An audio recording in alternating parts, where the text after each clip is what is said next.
안녕하세요. 소영 목사가 들려주는 신앙의 집을 바르게 짓는 사람들의 교회 신집사 교회에 오신 것을 환영합니다.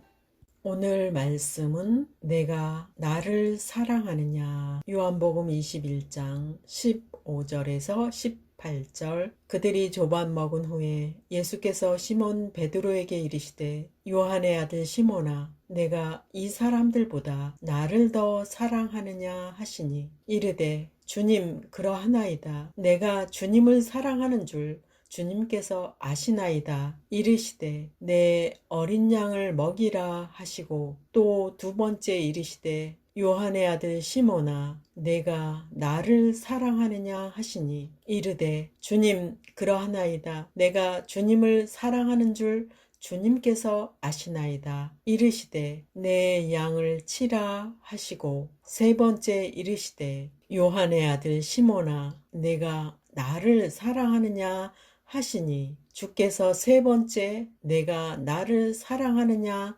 하심으로 베드로가 근심하여 이르되 주님 모든 것을 아시오매 내가 주님을 사랑하는 줄을 주님께서 아시나이다. 예수께서 이르시되 내 양을 먹이라. 시몬 베드로의 성격은 직설적이고 적극적이고 솔선수범하는 제자였습니다. 그는 예수님께서 바다 위로 걸어오시는 것을 보았을 때 이렇게 말했습니다. 주님이시거든 나를 명하사 물 위로 오라 하소서. 예수님의 놀라운 능력을 보는 순간 그는 체험하기를 원했습니다. 베드로는 타인의 시선을 신경 쓰지 않았기에 재빠르게 말을 하여 물 위를 걷는 체험을 하게 되었습니다. 그러한 성격을 소유했기 때문에 다른 제자들보다 더 많은 것들을 경험할 수 있었습니다. 예수님께서는 제자들에게 이런 질문을 하셨습니다. 사람들이 인자를 누구라고 하느냐고 질문하셨고 제자들에게는 너희는 나를 누구라 하느냐는 질문을 했습니다. 베드로는 재빠르게 대답하였습니다. 주는 그리스도시요 살아계신 하나님의 아들이시니이다. 그는 예수님이 원하시는 대답을 하였고 주님은 그가 고백한 내용을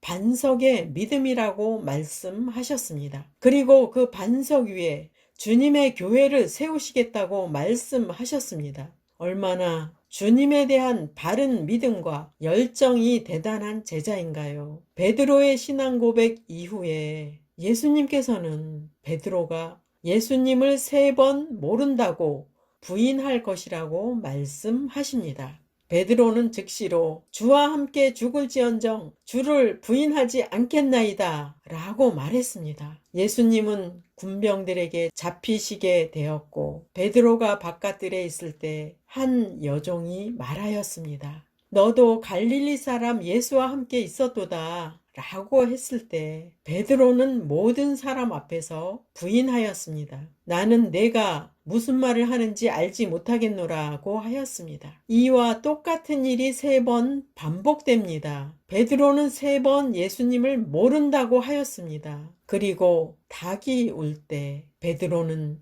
자신의 죄가 생각나서 심히 통곡하였습니다. 예수님은 베드로가 자신을 부인할 것을 미리 알고 계셨고 그를 위해서 믿음이 떨어지지 않기를 기도하셨다고 합니다. 누가복음 22장 31절 32절. 시몬아 시몬아 보라 사탄이 너희를 밀 까부르듯 하려고 요구하였으나 그러나 내가 너를 위하여 내 믿음이 떨어지지 않기를 기도하였노니 너는 돌이킨 후에 내 형제를 굳게 하라. 예수님은 베드로의 허물을 용서하시면서 돌이킨 후에 형제들을 굳건하게 하라고 말씀하셨습니다. 예수님은 때로는 믿는 자가 죄 짓는 것을 허용하시면서 교만한 본성을 깨뜨려서 겸손하게 만드십니다. 그 후에 예수님께서 십자가에서 죽임을 당하시고 부활하신 이후에 제자들은 디베랴 호수에서 물고기를 잡고 있었습니다.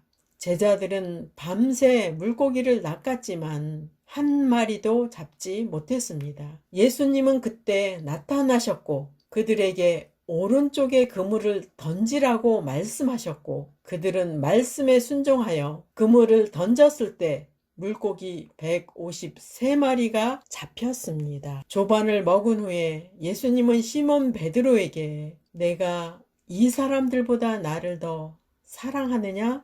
질문을 하십니다. 베드로는 그러하나이다. 내가 주님을 사랑하는 줄 주님께서 아시나이다.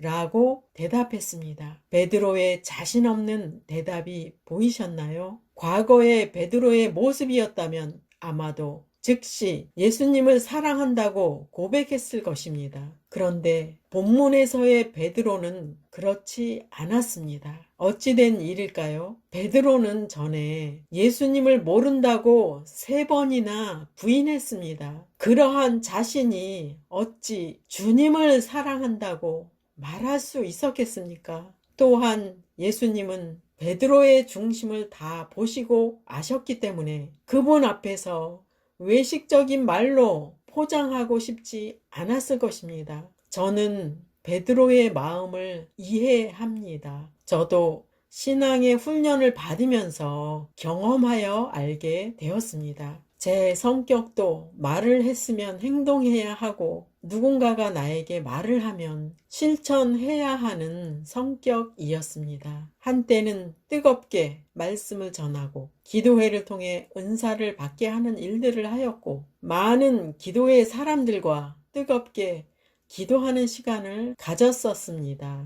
하나님은 그렇게 뜨거웠던 저를 사용하신 것이 아니라 제가 가지고 있던 본성적인 성향을 모두 부서뜨리셨습니다. 그리고 제가 갖고 있던 행동하는 성격도 사라지고 세상에 대한 두려움이 생기게 되었습니다. 오랜 세월을 그렇게 지내다 보니 세상 말로는 풀이 죽은 모습이 되어 갔습니다. 극심한 훈련을 받고 내 속에 있는 감정까지 다 끌어올려서 다 드러내기까지 훈련 받았을 때 나에게는 선함도 조금도 남아있지 않다는 생각이 들었습니다. 그리고 훗날에 예수님은 베드로에게 한 질문을 제게도 하셨습니다. 너는 나를 사랑하니? 라고 말씀했을 때 대답을 할 수가 없었습니다. 그때 내 자아의 상태를 보니까 주님을 사랑한다고 고백을 할 수가 없었습니다. 아직도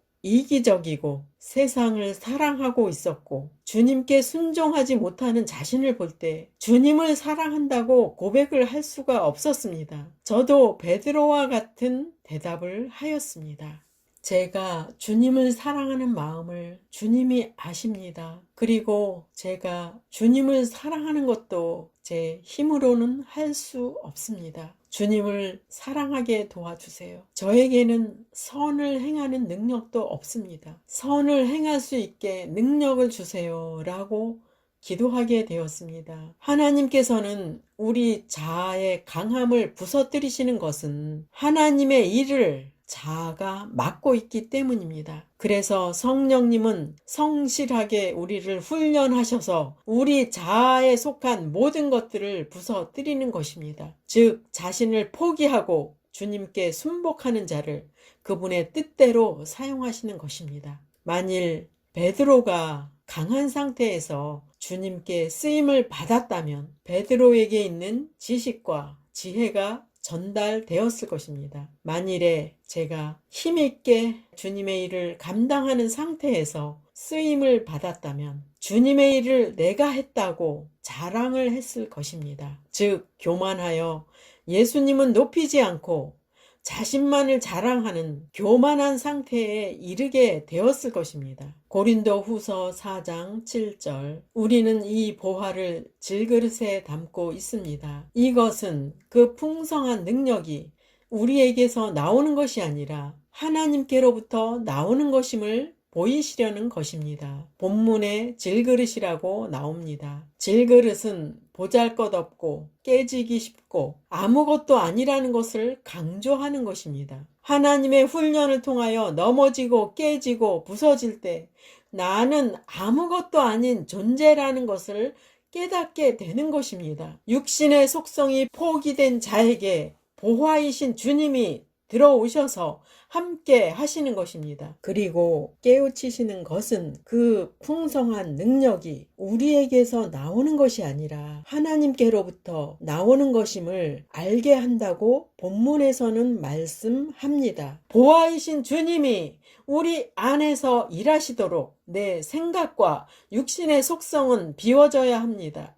그리고 주님의 도우심을 구하는 기도를 반복해서 해야 하고 주님께 온전히 자신을 내어 드려야 합니다. 우리의 자아가 죽고 예수님이 주인이 되실 때 우리를 지켜주십니다. 주님을 주인으로 온전히 모신 자에게는 세상에서 환난과 박해의 한가운데 있을지라도 지켜주시는 하나님을 체험할 수 있습니다. 고린도후서 4장 8절에서 9절. 우리가 사방으로 우겨쌈을 당하여도 쌓이지 아니하며 답답한 일을 당하여도 낙심하지 아니하며 박해를 받아도 버림받지 아니하며 거꾸러뜨림을 당하여도 망하지 아니하고 이 말씀이 체험되려면 주님이 우리의 온전한 주인이 되셔야 합니다. 우리는 세상에서 일어나는 일과 가정에 또는 개인에게 찾아오는 환난과 어려움으로 인해 일희일비할 때가 많습니다. 본문을 통해서 보면 성도에게는 어려움이 올 수 있습니다. 성도는 하나님께 훈련을 받아야 하기에 어려움이 있습니다. 그리고 사탄이 질투하는 대상이 성도입니다. 누군가의 질투를 받는다는 것은 존재감이 있는 사람이고 중요한 사람인 것입니다. 우리의 영적 신분은 하나님의 자녀입니다. 세상의 신분과 비교할 수 없는 귀한 존재입니다. 어려움이 올 때 비성도는 도움을 받을 곳이 없습니다. 그러나 성도는 극심한 환난 가운데 있을지라도 하나님께 기도하면 도움을 받습니다. 사방으로 우겨쌈을 당하여도 쌓이지 아니하며 답답한 일을 당하여도 낙심하지 아니하며 박해를 받아도 버림받지 아니하며 거꾸러뜨림을 당하여도 망하지 아니하고 이렇게 하나님은 우리를 보호하시고 지켜주시고 사는 길로 인도하십니다.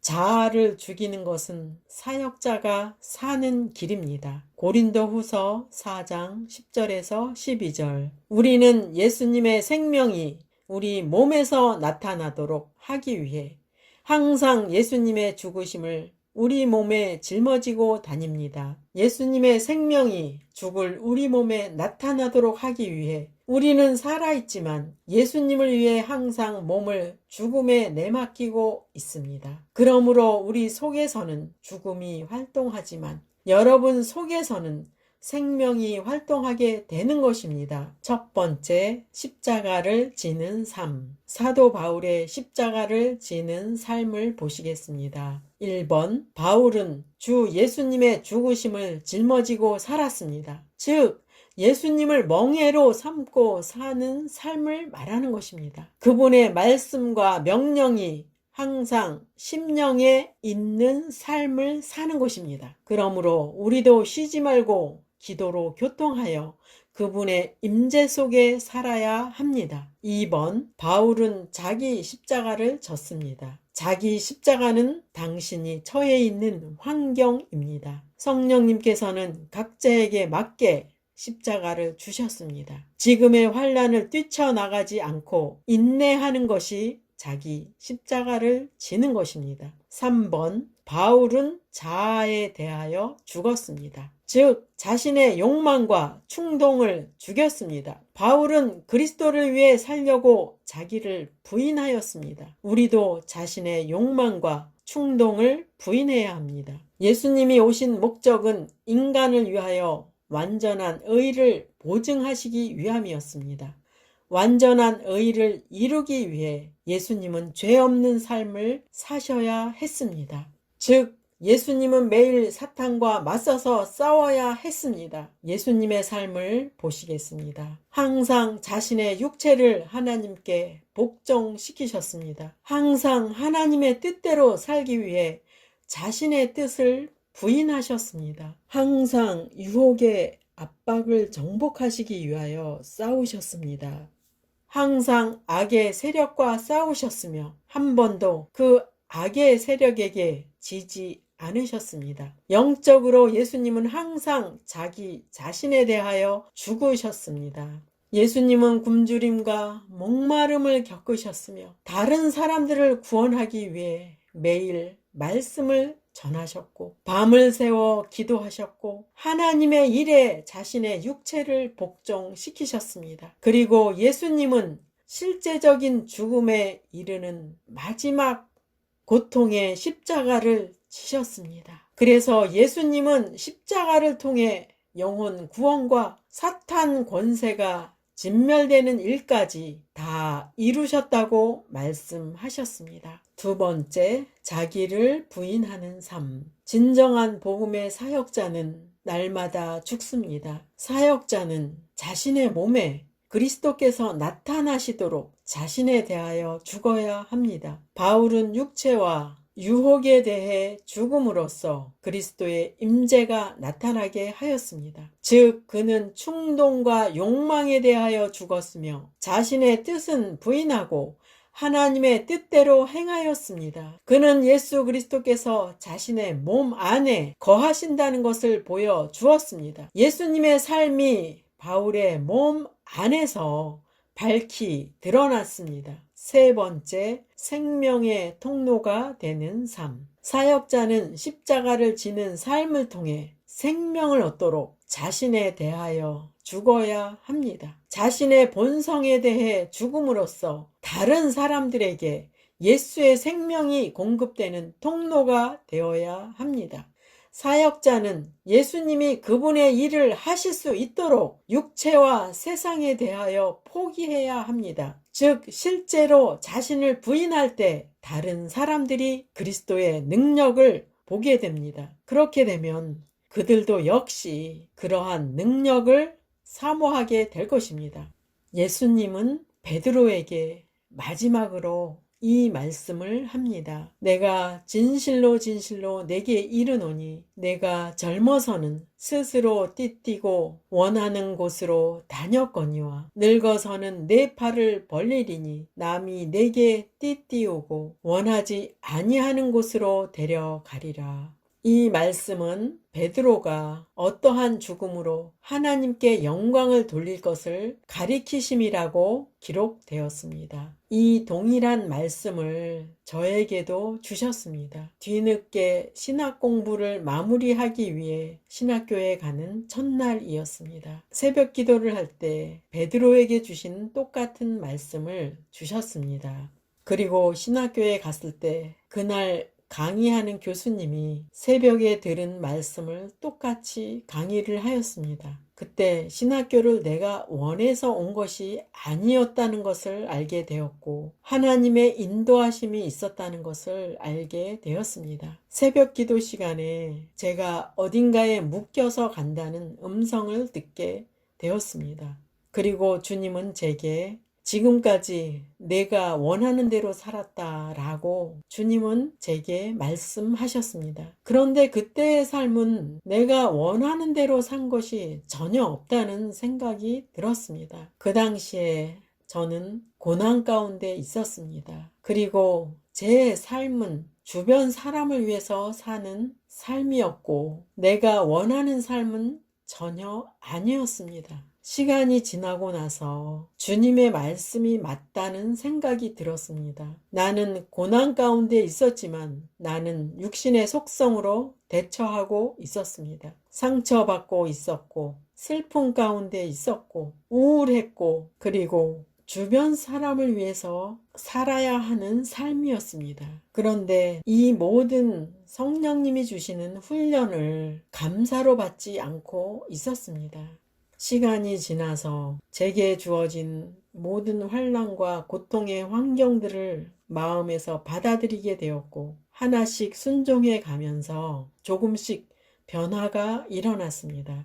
그리고 오랜 시간이 흘러서 내면에서도 순종하려고 지속적으로 주님께 수년 동안을 기도하고 또 기도하였습니다. 그리고 깨달은 것은 한 평도 안 되는 내 마음을 주님께 온전히 드리지 못하고 있는 자신을 보게 되었습니다. 이 한 평도 안 되는 이 마음을 주님께 드립니다. 도와주세요. 이 마음을 드리고 다시 가져올까봐 두렵습니다. 주님께 순종하기를 원하고 또 원하고 바랍니다. 이렇게 간구하였습니다. 주님께 전부를 드리는 것이 쉬운 일이 아니었습니다. 주님은 먼저 육신의 속성의 죄를 버리라고 촉구하셨습니다. 주님께서는 죄에서 벗어나려는 기도와 주님을 찾는 모습을 보시고 죄악에서 벗어나게 해 주셨습니다. 그리고 날마다 주님을 배워가고 주님을 체험하고 주님을 알아가고 있습니다. 오늘 내가 나를 사랑하느냐라는 주제로 말씀을 전하였습니다. 예수님은 베드로에게 내가 나를 사랑하느냐라고 3번 질문했습니다. 베드로는 질문을 할 때마다 점점 자신이 없는 모습을 보입니다. 그러나 훗날에 베드로가 변화된 것을 알 수 있는 것은 그가 기록한 베드로 전후서를 보면 알 수 있습니다. 그에게서 주님의 성품을 닮아가는 모습이 보입니다. 그는 주님께 자신을 온전히 드린 삶을 살았고 목숨까지 들여서 헌신하였습니다. 시몬 베드로는 그 후에 삶을 통해 주님을 사랑하는 모습을 보여주었습니다. 오늘 이 질문을 주님께서 여러분에게 하십니다. 내가 나를 사랑하느냐? 이 질문에 헛되지 않은 주님의 사람이 되시기를 바랍니다. 주님을 인격적으로 만나시고 그분께 순종하는 저와 여러분이 되시기를 축복합니다. 마지막 시대를 살아가는 하나님의 백성 여러분, 교회는 다니지만 예수님을 그리스도로 믿지 않는 여러분, 하나님에 대해서 예수님에 대해서 잘 모르시는 여러분, 가나안 성도 여러분, 우리 함께 성경에 근거해서 성령의 능력으로 신앙의 집을 말씀대로 바르게 건축하도록 합시다. 누구나 유튜브에서 신집사 교회를 구독하심으로 신집사 교회 사역에 동참할 수 있습니다. 신집사 교회를 통해 영상으로 선교하는데 동참하기를 원하시는 분들과 함께 연합하기를 원합니다. 아브라함 목사에게 언제든지 연락 주십시오. 우리 주 예수 그리스도의 이름으로 축복하고 또 축복합니다.